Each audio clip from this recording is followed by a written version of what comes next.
Power supply from Unit 2 of Adani Power Plant in India's Jharkhand resumed last Monday after days of shutdown following a technical fault in the boiler system. The Unit 2 went offline on 22nd April at 1 am and was successfully synchronized with the national grid at 7:47 pm last Monday.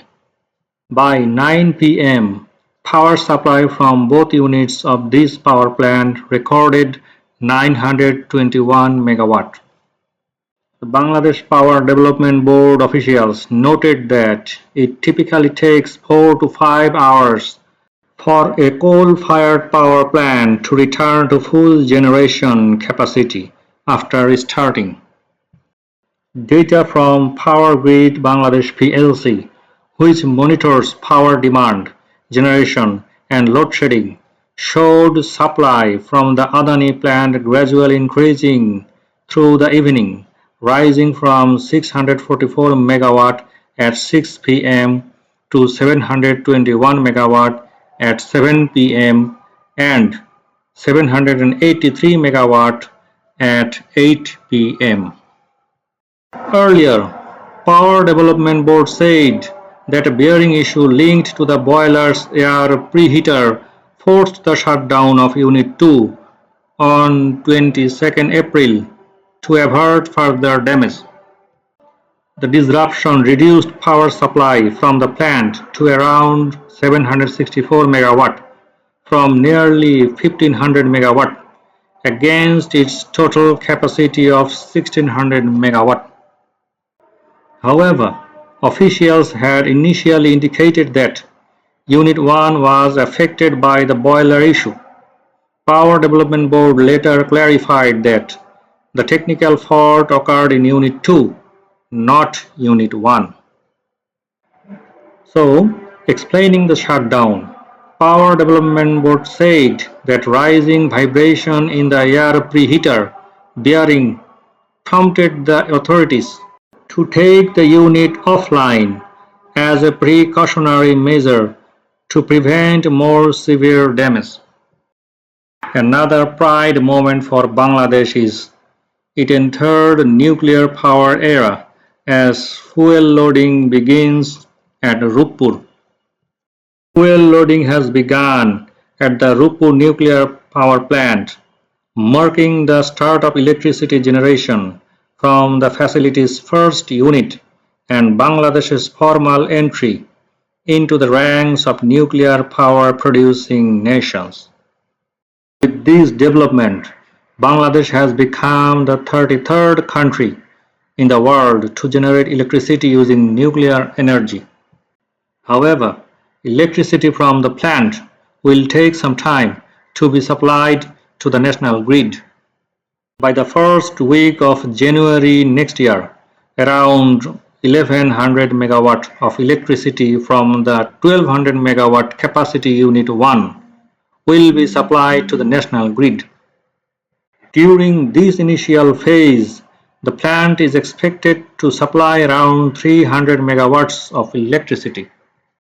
Welcoming the development, Alexei Lykachev, Director General of Rosatom, said, "Today, Bangladesh has joined the group of nations that use peaceful nuclear energy as a reliable source of sustainable development. Undoubtedly, the Rupur nuclear power plant will become a key element of the country's energy system." For Rosatom, this project marks another important step in the development of the global nuclear industry and in strengthening friendly relations with our international partners. We are pleased to work together with our Bangladeshi friends in building a modern and reliable nuclear power plant and see strong prospects for further cooperation.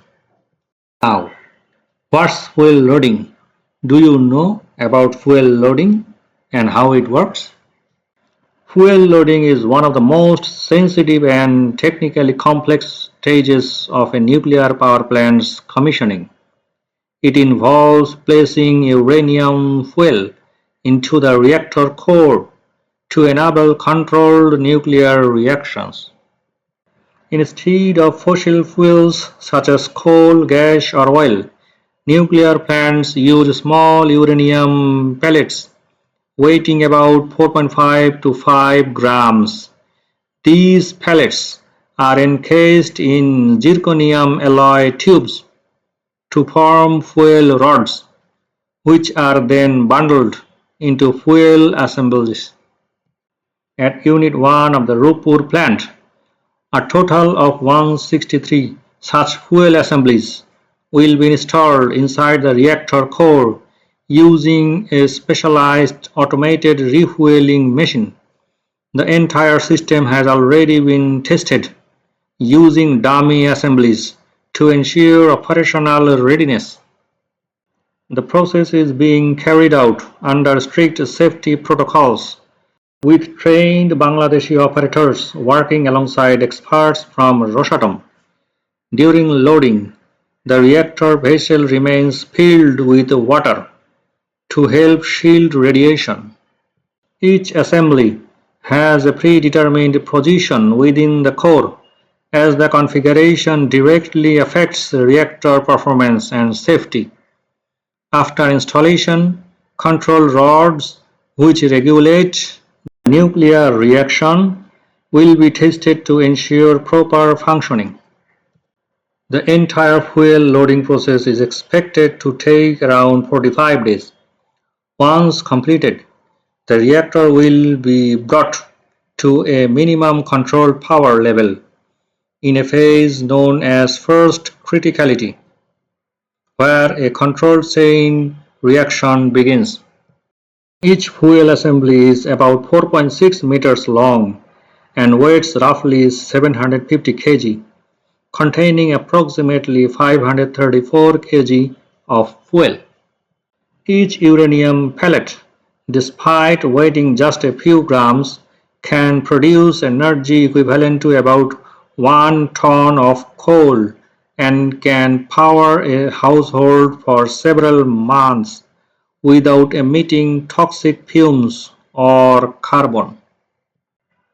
After fuel loading and subsequent tests, the plant is expected to begin supplying around 300 megawatt of electricity to the national grid on a trial basis by July or August.